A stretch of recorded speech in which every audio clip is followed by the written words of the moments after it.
OLE, the utopian world of online education. Hello students, welcome to OLE. For this session, I'll be your mathematics teacher. For this session, our topic is ratios and proportions. Okay, so we are going to study ratios and proportions. Okay, so now what are ratios and proportions? First of all, हम क्या करेंगे? हम ratios के बारे में discussion करेंगे, ठीक है? तो रेशियोज क्या होते हैं? जैसे कि हम एक एग्जांपल मानते हैं, आपकी क्लास में कितने, मान लीजिए 40 स्टूडेंट्स हैं, ठीक है? आपकी क्लास में कितने स्टूडेंट्स हैं? 40, ठीक है? अब उस क्लास में 25 बॉयज हैं, ठीक है? 25 बॉयज हैं, बचे कितने? 15, तो 15 क्या है? गर्ल्स हैं, ठीक? तो हमने एग्जांपल जो कंसीडर किया उसमें क्या है? 15 गर्ल्स एंड 25 बॉयज, ठीक? ये हो गया। और टोटल हमारे पास कितने? टोटल है हमारे पास 40, ठीक है? 40 स्टूडेंट्स हैं। अब क्वेश्चन अराइज होता है कि पर बॉय कितनी गर्ल्स हैं, ठीक है? या फिर पर गर्ल्स कितने बॉयज हैं? एज सच हम इसको और क्या बोल सकते हैं कि उनका रेशियो क्या है, ठीक है? कि अगर बॉय 1 है तो गर्ल्स कितनी है, ठीक है? तो इसको हम क्या कहते हैं? रेशियो, ठीक? रेशियो मतलब कि बॉयज और गर्ल्स किस रेशियो में है, मतलब कि अनुमानित पर इतने नंबर ऑफ बॉयज पे इतनी गर्ल्स होंगी, ठीक है? वो हम निकालते कैसे हैं, ठीक? तो रेशियो पहले समझने के लिए हम क्या कह सकते हैं कि रेशियो जो है वो हम हमेशा फ्रैक्शन से निकालते हैं, ठीक? जैसे कि हमने फ्रैक्शंस क्या होते हैं? फ्रैक्शंस क्या होता है? एक उसमें न्यूमरेटर, एक डिनोमिनेटर, ठीक है? जब हम उनको डिवाइड करते हैं तो वो क्या बन जाता है? फ्रैक्शन बन जाता है, ठीक? तो फ्रैक्शन से हम रेशियोज निकाल लेते हैं, ठीक? फ्रैक्शन वाले पार्ट को हम जब रेशियो में बोलते हैं तो इसका ये मतलब होता है कि इतने पार्ट्स ये और उतने पार्ट्स वो, यानी कि 15 पार्ट्स गर्ल्स हैं, 25 पार्ट्स बॉयज हैं। तो इनका रेशियो क्या होगा? इनका रेशियो होगा 15 डिवाइडेड बाय 25, ठीक है? इसको हम ये भी लिख सकते हैं 15 ratio 25 is equals to 15 divided by 25, ठीक? अब हम क्या करेंगे? इसको सिंप्लीफाई करेंगे, ठीक है? तो सिंप्लीफाई किससे कर सकते हैं इसको? ये किससे कटेगा? 5 से जा रहा है, हमको दिख रहा है 5 3 जा 15, 5 5 जा 25, तो ये क्या आ गया? 3 रेशियो 5, ठीक? इसका क्या मतलब हुआ? गर्ल्स और बॉयज का जो रेशियो है वो क्या है? 3:5, ठीक है? मतलब कि अगर हम 3 गर्ल्स लेंगे तो उसके बदले में क्या हमारे पास कितने बॉयज आएंगे? 5 बॉयज आएंगे, ठीक है? तो ये क्या हो गया हमारा कि 3 गर्ल्स पे 5 बॉयज हैं, मतलब कि अगर नंबर ऑफ गर्ल्स 3 हैं तो नंबर ऑफ बॉयज कितने होंगे? 5। ऐसे ही हम आगे भी निकाल सकते हैं। कैसे? कि अगर नंबर ऑफ गर्ल्स हमारी 3 के मल्टीपल में जितनी भी होंगी उतने ही बॉयज क्या होंगे? 5 के मल्टीपल्स में होंगे, ठीक है? मान लिया गर्ल्स हमारी 9 है, ठीक है? तो इस रेशियो के हिसाब से बॉयज कितने होने चाहिए 9 गर्ल्स पे? किससे हमने 3 को मल्टीप्लाई किया? 3 से, तभी 9 आएगा। तो 5 को भी हम 3 से मल्टीप्लाई करेंगे, यानी कि 15, ठीक? तो इस रेशियो के हिसाब से हम ये भी कह सकते हैं कि 9 गर्ल्स पे कितने बॉयज होंगे? 15 बॉयज आएंगे, ठीक है? अब रेशियो बनाते कैसे हैं, ठीक? रेशियो बनाने के लिए हमेशा सबसे पहली चीज हमको क्या देखनी होती है कि दोनों की यूनिट सेम है। मतलब कि किसी भी दो चीज का अगर हमको रेशियो निकालना है तो उसके लिए हमको पहले दोनों की क्या करनी पड़ेगी? यूनिट सेम करनी पड़ेगी, ठीक है? तो पहला स्टेप क्या है? मेक द यूनिट्स सेम, ठीक है? अब यूनिट सेम कब हम कर सकते हैं? जब मान लीजिए हमको निकालना है रेशियो 1 किलोमीटर का 2 मीटर के साथ, ठीक है? अब किलोमीटर और मीटर क्या है? अलग अलग यूनिट्स हैं, ठीक है? तो दोनों यूनिट्स को हम क्या करेंगे? सेम कर देंगे, ठीक है? फिर हम निकालेंगे 1 किलोमीटर का 2 मीटर से रेशियो, ठीक? अब मान लीजिए अगर दोनों की यूनिट्स ही अलग अलग हैं, ठीक? जैसे कि यहां पे मान लिया हमने वेट का हाइट के साथ में हमको रेशियो निकालना है, तो उसमें हमको यूनिट सेम करने की जरूरत नहीं है, ठीक है? अब दो अलग चीजें ली तो यूनिट सेम करने की जरूरत नहीं है, लेकिन अगर सेम यूनिट्स हो पाती हैं उसकी, मतलब कि हम सेम कर सकते हैं, तो हम उसको करेंगे। जैसे कि किलोमीटर और मीटर वाला एग्जांपल, ऐसे ही केजी ग्राम हो सकता है, पैसे और रुपीस हो सकता है, मिनट्स और आवर्स हो सकते हैं, ठीक है। तो रेशियो बनाना है अगर हमको किसी चीज का, तो हम क्या करेंगे, सबसे पहले उसका फ्रैक्शन बनाएंगे, ठीक। मान लीजिए हमको बनाना है ए रेशियो बी, ठीक है। अब ए रेशियो बी इसको डिनोट कैसे करेंगे, ए इज टू बी, ठीक। ए इज टू बी आ गया, इसका मतलब क्या होगा, ए का बी के साथ क्या रेशियो है, ठीक है। यानी कि what is the ratio of a with respect to b, ठीक है। जिसके रिस्पेक्ट में होगा वो क्या होगा, नीचे, जिसका रेशियो निकालेंगे वो क्या होगा, ऊपर होगा, ठीक है। तो हमने क्या देखा कि अगर हमको किसी भी दो नंबर का रेशियो निकालना है, दैट इज कि ए रेशियो बी, यानी कि ए का क्या रेशियो है बी के रिस्पेक्ट में, ठीक है। दो नंबर्स दिए हमको, उन दोनों का रेशियो क्या है, तो उसको हम क्या लिखेंगे, ए रेशियो बी, यानी कि ए इज टू बी। अब ये फाइंड कैसे करेंगे, पहला नंबर हमने ऊपर रखा, दूसरा नंबर हमने नीचे रखा, ठीक है। अब अगर ये सिंप्लीफाई हो सकते हैं, जैसे इसमें हमने देखा यहां पे ये सिंप्लीफाई हो रहे थे, 5 की टेबल में दोनों आता है, 15 भी और 25 भी, तो हमने क्या किया, इनको सेम नंबर से कट किया, दैट इज 5 से दोनों को कट किया, यानी कि 5 से हमने इसको कट किया तो क्या आया 3, इसको कट किया तो क्या आया 5, ठीक है। तो क्या बन गया, ये सिंपलेस्ट फॉर्म में 3:5, तो ये इसका क्या हो गया, रेशियो हो गया। इसी तरह ए और बी का अगर कोई HCF होगा, यानी कि हाईएस्ट कॉमन फैक्टर, तो उससे हम इसको कट कर सकते हैं, ठीक है। तो हम उससे उसको कट करेंगे और फिर उसको सिंपलेस्ट फॉर्म में लिख सकते हैं, ठीक है। तो हमको रेशियो कैसे बनाना है, सबसे पहले जो भी दो नंबर लिए हैं उनकी यूनिट्स अगर सेम हो सकती है तो उनकी यूनिट्स को सेम करेंगे, फिर उसके बाद उसको क्या लिखेंगे, a अपॉन बी के फॉर्म में, फिर उसको सिंप्लीफाई करेंगे, सिंप्लीफाई होके जब वो आ जाएगा तो उसको हम इस फॉर्म में लिख देंगे, ठीक है। तो अब चलिए एक दो क्वेश्चंस करके देखते हैं कि कैसे हम रेशियोज को कैलकुलेट कर सकते हैं, ठीक है। तो मान लीजिए पहला क्वेश्चन था कि in a class of 40 students 15 were girls 25 were boys, find the ratio of girls to boys, मतलब कि गर्ल्स का बॉयज के हिसाब से रेशियो बनाना, यानी कि गर्ल्स का ratio with respect to boys. तो हमने क्या किया, गर्ल्स को पहले रखा, बॉयज को बाद में, ठीक है, हमेशा यही करना है। अगर हमने गर्ल्स टू बॉयज बोला है तो पहले गर्ल्स फिर बॉयज, ठीक, मतलब कि जो हमने पहले बोला है वो हमेशा आगे आएगा, जो हमने बाद में बोला है क्वेश्चन में वो हमेशा बाद में आएगा, ठीक है। फिर हमने क्या किया, उसको फ्रैक्शन के फॉर्म में लिखा, ठीक। फ्रैक्शन के फॉर्म में लिखने के बाद हमको क्या करना है, सिंप्लीफाई करना है। सिंप्लीफाई कैसे कर सकते हैं, या तो हमको पता हो कौन सी टेबल में आ रहा है, किसकी टेबल में दोनों, या तो हम क्या करें, दोनों का HCF निकालें और HCF से दोनों को कैंसिल आउट कर दें, तो हमारा क्या आ जाएगा, सिंप्लीफाइड फॉर्म। तो एक तो ये हो गया जिसमें यूनिट सेम नहीं थी, ठीक है, यहाँ पे नंबर ऑफ गर्ल्स थे, यहाँ पे नंबर ऑफ बॉयज, ठीक, इसमें यूनिट कोई नहीं थी। अब हम नेक्स्ट क्वेश्चन एक देखते हैं जिसमें यूनिट हो सकती है, ठीक है। कंसीडर कर लिया हमने एक क्वेश्चन कि फाइंड रेशियो ऑफ, ठीक है, हमने ये लिखा। अब पहला क्वेश्चन ये है 2 किलोमीटर्स टू 50 मीटर्स, ठीक है। पहला क्वेश्चन हमारा 2 किलोमीटर का रेशियो निकालना है 50 मीटर्स के हिसाब से, ठीक। इसमें क्या है, यूनिट्स दोनों की डिस्टेंस वाली यूनिट्स हैं, तो हम दोनों को क्या करेंगे, बराबर करना पड़ेगा। बी हमने मान लिया, बी हमने क्या माना, 5 kg2, हम और क्या ले सकते हैं, 15 ग्राम्स ले लिया, ठीक है। अब इनकी भी यूनिट हम सेम कर सकते हैं। तीसरा हमने ले लिया, हम और क्या ले सकते हैं, डिस्टेंस और टाइम भी ले सकते हैं, ठीक है। डिस्टेंस और टाइम कम लिख सकते हैं जब हमको स्पीड निकालनी होती है, ठीक है। तो अभी उस पर हम नहीं जा रहे हैं, हम यूनिट्स कैसे चेंज करनी है वो देखेंगे। एक और रुपीज और पैसा का भी हम ले सकते हैं, ठीक है। तो हमने लिखा 20 पैसा टू कितना, कुछ भी ले सकते हैं आप, फॉर एग्जाम्पल हमको सॉल्व करने के लिए चाहिए, ठीक है। तो यहां पे हमने मान लिया 2 रुपीज, ठीक है। अब ये 3 क्वेश्चन है, इनका रेशियो कैसे बनाएं, ठीक है। अब इनका रेशियो बनाने के लिए सबसे पहली चीज क्या थी, जो नंबर पहले लिखा है वो पहले आएगा, जो नंबर बाद में लिखा है वो बाद में आएगा, ठीक है। तो इस क्वेश्चन ए पार्ट को देखते हैं। ए पार्ट में हमारा क्या है, 2 किलोमीटर पहले, 50 मीटर्स बाद में, ठीक।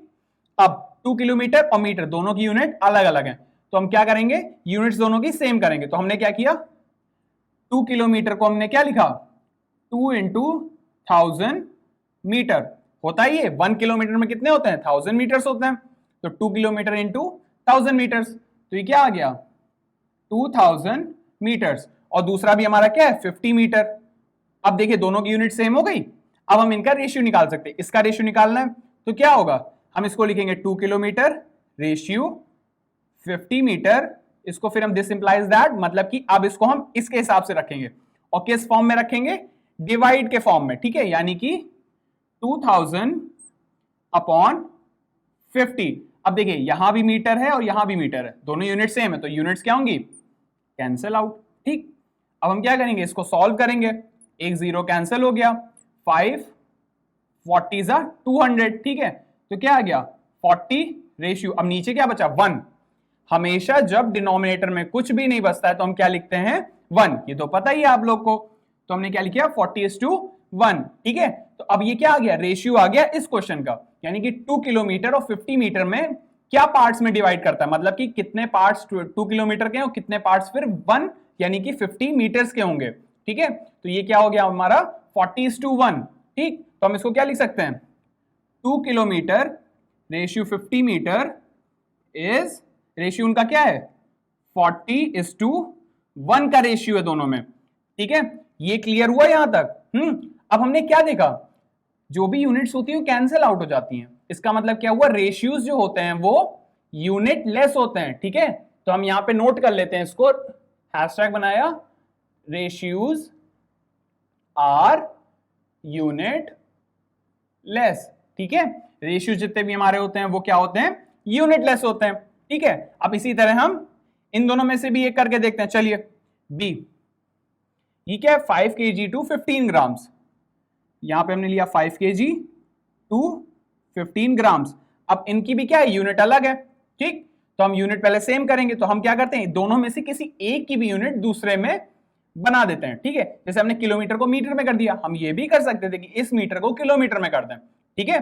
तो हम क्या करते हैं यहां पे फिर से, तो हमको क्या करना है, इन दोनों में से किसी की भी यूनिट दूसरी यूनिट के बराबर में ले आनी है, ठीक है। तो हम क्या करते हैं 5 kg को ग्राम्स में कन्वर्ट कर लेते हैं, ठीक है। हमको क्या पता है 5 kg is equals to 5 into 1000 grams, ठीक। ये हमको पता है 1 किलो में कितने ग्राम्स होते हैं, 1000 ग्राम्स होते हैं, ठीक है। तो हमने क्या किया, इसको कन्वर्ट कर लिया। अब 15 ग्राम्स भी और 5000 ग्राम्स भी, दोनों की यूनिट सेम होगी। अब हमको इसी तरीके से दोनों का रेशियो निकालना है, ठीक है। तो ये क्या हो जाएगा 5000 अपॉन 15, ठीक है।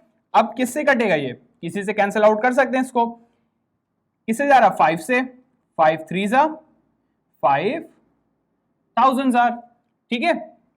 अब इन दोनों का HCF कुछ होगा, इन दोनों का HCF 1, ठीक है। तो ये क्या हो गया रेशियो 1000 रेशियो 3, ठीक। तो अब हमको क्या मिला कि 5 kg का 15 ग्राम्स के साथ जो रेशियो है वो क्या है 1000 रेशियो 3, ठीक है। अब हमारे पास क्या है थर्ड एग्जाम्पल को भी हम कैलकुलेट करके देखते हैं। तो हमने यहाँ पे कैलकुलेट इसी जगह करते हैं। अब यहाँ पे 20 पैसा और 2 रुपीज है, इन दोनों की यूनिट हमको सेम करनी है। तो हम क्या किया, हमेशा एक चीज दिमाग में रखिएगा कि हम क्या कर सकते हैं, बड़ी यूनिट को छोटी बनाना आसान होता है, उसमें क्या करना है सिर्फ मल्टीप्लाई, ठीक है। छोटी यूनिट को बड़ी बनाने के लिए हमको क्या करना होता है, डिवाइड, ठीक है। तो मल्टीप्लीकेशन 1000 से आसान होता है, डिवीजन भी आसान होता है, ऐसे कोई बात नहीं है, लेकिन डिवीजन में हमने किया पॉइंट में लगाया, फिर और डिवाइड करना पड़ा। रेशियोज को हम पॉइंट में कभी भी डिनोट नहीं करते, तो इसलिए हम क्या करते हैं कि हमेशा हम मल्टीप्लाई कर देते हैं, मतलब कि बड़ी यूनिट को छोटा बना देते हैं, उससे हमारा रेशियो में पॉइंट नहीं आता है, ठीक है। तो कभी भी रेशियोज में डेसिमल तक डिवाइड नहीं करना है, ठीक है। सिंपलेस्ट फॉर्म तक वहां पे काट दिया उसको, मतलब कि सिंपलेस्ट फॉर्म में उसको बना दिया, उसके बाद हमने लिख दिया कभी भी रेशियोज में डेसिमल नहीं लगाते हैं, ठीक। अब इसको सॉल्व करके देखते हैं। यहाँ पे बड़ी यूनिट कौन सी है 2 रुपीज, तो 2 रुपीज को हम क्या लिख सकते हैं 2 इंटू 100 पैसा, 1 रुपये में 100 पैसे आते हैं, ठीक है। तो ये क्या हो गया हमारा 200 पैसा, ठीक। अब 20 पैसा और 2 रुपीज का रेशियो चाहिए हमको, तो रेशियो क्या होगा 20 पैसा अपॉन, यहां पे क्या आ गया 200 पैसा, ठीक। यहां तक क्लियर, जो पहले था उसको ऊपर रखेंगे, जो बाद में उसको नीचे, ठीक है। Units cancel, 1 0 cancel, 2 1s are 2 10s are, तो रेशियो क्या आ गया 1:10, ठीक। अब रेशियो क्या आ गया 20 पैसा का 2 रुपीज के साथ 1:10 का रेशियो आ गया। ठीक है, ये हमारे क्या हो गए, सिंपल रेशियोज कैसे कैलकुलेट करते हैं। ठीक है, अब आगे नेक्स्ट मूव करते हैं, प्रपोर्शंस क्या होते हैं, और फिर साथ में सारे एग्जांपल्स देखेंगे कि कैसे हम रेशियोज और प्रपोर्शंस, रेशियो से प्रपोर्शन कैसे बनाएं। ठीक है, और उसके बाद रेशियो से यूनिट्स कैसे निकालें, यानी कि टोटल अगर हमको निकालना हो, या फिर बाकी चीजें कि हमको एक रेशियो दिया है, दूसरी चीज मांगी है, वो सब हम आगे देखते हैं। Now we move forward to proportions. ठीक है, अब प्रपोर्शंस होते क्या हैं, अगर दो नंबर्स इक्वल होते हैं तो हम क्या लगाते हैं, इक्वल टू साइन। ठीक है, ऐसे ही दो फ्रैक्शंस इक्वल होते हैं तो हम क्या करते हैं, क्या बोलते हैं उनको, इक्विवेलेंट फ्रैक्शंस। ऐसे ही अगर दो रेशियोज बराबर हो, मतलब कि एक रेशियो दूसरा रेशियो बराबर में है, तो उसको हम कहते हैं प्रपोर्शंस। ठीक है, मतलब कि जब दो रेशियो इक्वल हो जाएंगे तो हम वो क्या बन जाएंगे, प्रपोर्शंस बन जाएंगे। ठीक है, अब प्रपोर्शंस को डिनोट कैसे करते हैं, तो ये क्या आ गया, प्रपोर्शंस। ठीक, प्रपोर्शंस को कैसे डिनोट करते हैं, पहले हमारे पास क्या होने चाहिए, दो रेशियो मान लिया हमने, एक है a रेशियो b और दूसरा है c रेशियो d।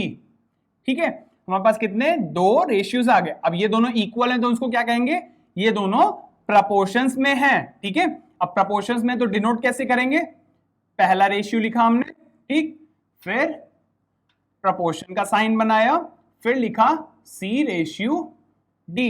ठीक है, ये हमारा हो गया पूरा एक प्रपोर्शन, मतलब कि एक ये रेशियो और एक ये रेशियो दोनों क्या है, इक्वल है। ठीक है, इन दोनों को बोलते हैं हम लोग मिड टर्म्स। क्या होता है ये, मिड टर्म्स। ये हमारा और ये दोनों होते हैं एक्सट्रीम टर्म्स, एक्सट्रीम टर्म्स। ठीक है, अब ये तो बात होगी दो रेशियोज इक्वल हैं तो वो प्रपोर्शन में होंगे। ठीक है, अगर कोई भी हमको नंबर्स दिए हो और पता करना हो क्या ये प्रपोर्शन में है, तो कैसे करेंगे, हम मान लेंगे कि वो प्रपोर्शन में कब होंगे, जब product of extremes is equals to product of mid terms के बराबर हो जाए। मतलब कि product of extreme is equals to product of mid terms. ठीक है, इसका क्या मतलब हुआ, a into D is equals to B into C हो जाए। ठीक, मतलब कि इन दोनों का मल्टीप्लीकेशन इन दोनों के मल्टीप्लीकेशन के बराबर आ जाए, तब हम कहेंगे कि a, b, c and d are in proportion. ठीक है, मतलब कि अगर हमारे पास चार नंबर्स हैं, हमको देखना है वो प्रपोर्शन में है कि नहीं है, तो हम क्या करेंगे, पहले एक्सट्रीम टर्म्स का प्रोडक्ट निकाला, मिड टर्म्स का प्रोडक्ट निकाला और देखा वो इक्वल है या नहीं है। अगर वो इक्वल है तो वो प्रपोर्शन में है, अगर इक्वल नहीं है तो वो प्रपोर्शन में नहीं है। ठीक है, यहां तक क्लियर। अब हम मूव करते हैं क्वेश्चंस की तरफ। नाउ हमारे पास क्या है, ये क्वेश्चन है, यहां पे हमको मिसिंग वैल्यूज फाइंड करनी है। ठीक है, ब्रेथ दी हुई है, लेंथ दी हुई है, हमको कहा क्या गया है, लेंथ और ब्रेथ हमेशा प्रोपोर्शन में होगी, मतलब कि लेंथ के हिसाब से कुछ एक ब्रेथ की वैल्यू होगी, कभी भी हम उस हिसाब से अलग नहीं हो सकते। मतलब कि जैसे कि डायमेंशंस जो हैं वो फिक्स्ड हैं। ठीक, अगर हम लेंथ बढ़ाएंगे तो क्या होगा, जो ब्रेथ होगी हमारी घट जाएगी उसके हिसाब से, ताकि एरिया हमको इक्वल मिलना चाहिए। ठीक है, तो प्रोपोर्शन में है, यानी कि पहले हम क्या करेंगे, कोई भी दो ले लेंगे, यहाँ पे तीन है, प्रोपोर्शन में हमको दो रेशियो चाहिए होते हैं ना। ठीक है, तो हम यहाँ पे पहले कोई भी दो लेके उसको सॉल्व करेंगे, फिर अगले दो लेके उनको सॉल्व करेंगे। तो मान लिया हमने पहले इसको लिया। ठीक है, तो हमारे पास क्या है, 10, 25, x, इसको क्या मान लिया हमने x, और ये है हमारा 50।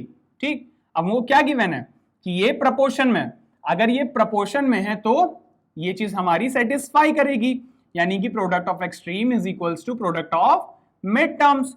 ठीक है, तो यानी कि ये इससे मल्टीप्लाई होगा और ये इससे मल्टीप्लाई होगा। ठीक, तो प्रोडक्ट ऑफ एक्सट्रीम क्या हो गया हमारे, 10 इंटू 50, यानी कि 10 इंटू 50 हमारा क्या हो गया, प्रोडक्ट ऑफ एक्सट्रीम।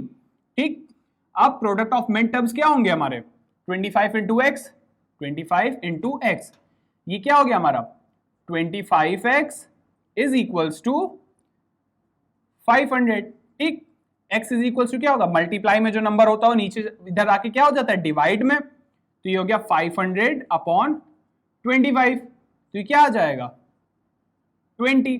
ठीक, तो x की वैल्यू क्या आ गई 20। तो यहां पे हम फिल कर लेते हैं फटाक से, ये हो गया हमारा 20।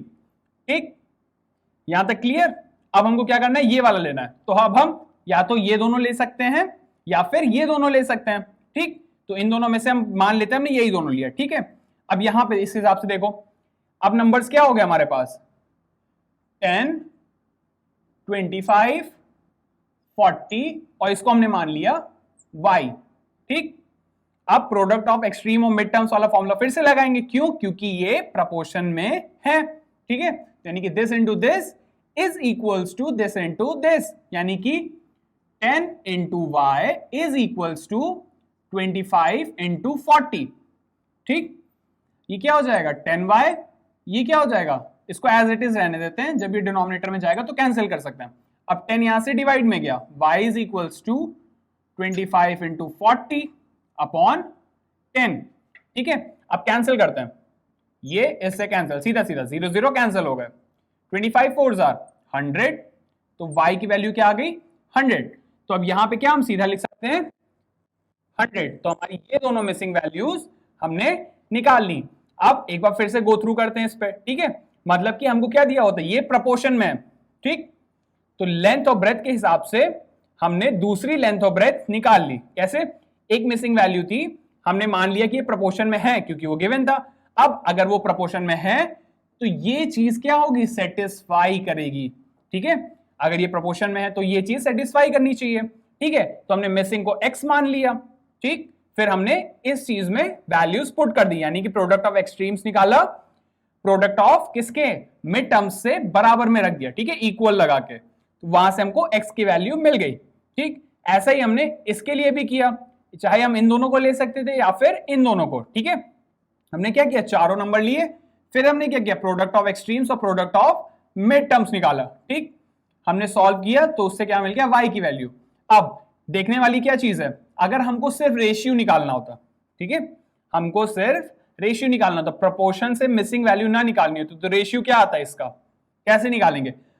अब पूछा क्या है उस हिसाब से निकालेंगे, यानी कि हमको क्या चाहिए, अगर लेंथ का ब्रेथ के साथ रेशियो चाहिए, यानी कि लेंथ का ब्रेथ के साथ चाहिए या ब्रेथ का लेंथ के साथ चाहिए, दोनों में क्या डिफरेंस है, लेंथ का ब्रेथ के साथ, लेंथ ऊपर ब्रेथ नीचे। ठीक, ब्रेथ का लेंथ के साथ मतलब कि ब्रेथ ऊपर लेंथ नीचे, तो ये क्या आएगा लेंथ का ब्रेथ के साथ 25 रेशियो 10। ठीक, 25 रेशियो 10। अब इसको हम सिंप्लीफाई कर सकते हैं, सिंप्लीफाई करने के लिए हमको क्या करना पड़ेगा, इसको फ्रैक्शन में रखिए, 25 अपॉन 10। ठीक, 5 5 जार 5 2 जार, तो रेशियो क्या आ गया 5:2। तो लेंथ का ब्रेथ के साथ क्या रेशियो है 5:2। ठीक, अब ब्रेथ का लेंथ के साथ निकालना होता है। अब देखिए ये चीज हम सिर्फ डायरेक्टली अगर हम रेसिप्रोकल कर देंगे तो भी हमको ये मिल जाएगा। ठीक है, क्योंकि लेंथ का ब्रेथ के साथ निकालें या ब्रेथ का लेंथ के साथ निकालें, दोनों क्या है रेसिप्रोकल है, मतलब कि इधर का उधर कर दिया हमने, तो ये हम डायरेक्टली लिख सकते हैं 2:5, क्योंकि हम ऑलरेडी निकाल चुके हैं 2 पार्ट्स ब्रेथ के लिए 5 पार्ट्स लेंथ चाहिए। ठीक, ऐसे ही यहां भी क्या आ रहा है 2 पार्ट्स ब्रेथ के लिए 5 पार्ट्स लेंथ चाहिए। ठीक, अब देखने वाली क्या बात है, अगर हम इसका भी रेशियो निकालें और उसको सिंप्लीफाई कर दें, इसका भी रेशियो निकालें और उसको सिंप्लीफाई कर दें, तो तीनों रेशियोज बराबर आएंगे। ठीक, तीनों रेशियोज बराबर आ रहे हैं, इसका क्या मतलब हुआ, ये तीनों नंबर्स प्रपोर्शन में, मतलब कि गिवन पेयर ऑफ नंबर्स है 3 लेंथ और ब्रेथ। ठीक है, तो ये तीनों क्या है प्रपोर्शन में, क्यों, क्योंकि इनका रेशियो बराबर है। अब प्रपोर्शन में एक बार में 2 नंबर्स का ही मतलब निकाल सकते हैं, मतलब 2 रेशियोज का ही, तो इसीलिए हमने 1 बाय 1 एक पेयर ले लिया, मतलब कि इनका और इनका ले लिया, उसको सॉल्व किया, फिर इनका इनका या फिर इनका इनका ले लिया, फिर उसको सॉल्व किया। ठीक है, तो प्रपोर्शन हमको कभी भी निकालना हो तो हम 2 रेशियोज लेंगे या सिर्फ 4 इंडिविजुअल नंबर्स, जैसे कि ये। ठीक है, या तो 2 रेशियोज या 4 इंडिविजुअल नंबर्स ले लिया। ठीक है, ये तो बात हो गई प्रपोर्शंस की। ठीक, अब क्वेश्चंस इस तरह भी आता है कि आपको प्रपोर्शन में नहीं दिया हुआ है। ठीक है, आपको मिसिंग वैल्यू किस तरह निकालनी होती है, उसमें इक्वल टू दिया होता है रेशियो या फिर फ्रैक्शन के साथ। ठीक, मतलब कि किस तरह देखते हैं उसको। अगर हमको दिया हुआ है 15 और यहां पे दिया हुआ है 9, ठीक है, इक्वल टू लगा है, यहां है 18 और यहां है मिसिंग। ठीक, एक हम और मान लेते हैं, यहां पे दिया है हमको 5 और यहां पे दिया है मिसिंग। ठीक, अब हमको ये मिसिंग वैल्यूज निकालनी है। ठीक है, अब मिसिंग वैल्यूज कैसे निकालेंगे, ये इक्वल साइन है ना, मतलब कि ये दोनों इक्वल हैं। अब हमने क्या देखा, 9 से 18 जा रहा है, 9 से कहां जा रहा है 18, तो 9 से 18 कब जाता है, जब हम 2 से 9 को मल्टीप्लाई कर दें। ठीक है, तो ये इसके बराबर तभी होगा जब हम ऊपर भी 2 से मल्टीप्लाई करें और नीचे भी। नीचे हमने किया तो 18 आया, ऊपर करेंगे तो क्या आएगा 15 इंटू 2 30। तो हमने इसको कैसे निकाला, हमको पता था यहां पे 9 इंटू 2 इज इक्वल्स टू 18, तो इसको हम क्या करेंगे 15 इंटू सेम नंबर से 2 से मल्टीप्लाई किया तो क्या आ गया 30, तो मिसिंग वैल्यू क्या हो गई 30। इसी तरह इसमें देखते हैं, इन दोनों में, इससे भी हम निकाल सकते हैं, लेकिन पहले इससे देखते हैं फिर इससे देखेंगे। ठीक है, इससे देखते हैं 5 से क्या 15 से क्या जा रहा है 5। ठीक, यानी कि 15 से 5 कब होता है, जब हम 15 को 3 से डिवाइड करें, यानी कि 15 लिखा हमने 9 लिखा। ठीक, 15 को किससे डिवाइड करेंगे 3 से, तो ही 5 आएगा। ठीक, अब जो नंबर से ऊपर डिवाइड कर रहे हैं उसी नंबर से हमको नीचे डिवाइड करना पड़ेगा, तभी फ्रैक्शंस बराबर आएंगे। ठीक है, तो बराबर लाने के लिए हमको सेम नंबर से नीचे भी डिवाइड करना है, तो डिवाइड बाय 3, तो ये क्या हो गया 9 को 3 से डिवाइड करें तो क्या आता है 3। ठीक है, तो ये क्या हो गया नंबर 3। तो हमको मिसिंग वैल्यूज इस तरह भी निकालने को दिया जा सकता है। ठीक है, इसको आप या तो ऐसे करें, ठीक है, इस तरह की देखें क्या चीज चेंज हो रही कितनी, उस हिसाब से ऊपर नीचे मल्टीप्लाई किया। ठीक, दूसरा मेथड क्या है, इन दोनों को लिया, मिसिंग की जगह x रखा और ये वाली चीज लगा दी। ठीक, इसका मतलब यही है, अगर हम इन दोनों को ले रहे हैं तो इसको हम ये कह सकते हैं कि 15:9 इज प्रपोर्शन विद 30:18। ठीक है, ये प्रपोर्शन में, ये हमको पहले नहीं पता थी, तुमको बाद में पता चली ना, तो इसको हम क्या मान लेंगे x मान लेंगे इसको। ठीक, और फिर जैसे कि ये बन गया हमारा, फिर हम क्या करेंगे इसमें पुट करेंगे और x की वैल्यू निकाल सकते हैं, तो भी क्या आएगा 30 ही आएगा। ठीक है, तो हम इस तरह भी निकाल सकते हैं इक्विवेलेंट फ्रैक्शंस के फॉर्मूले से।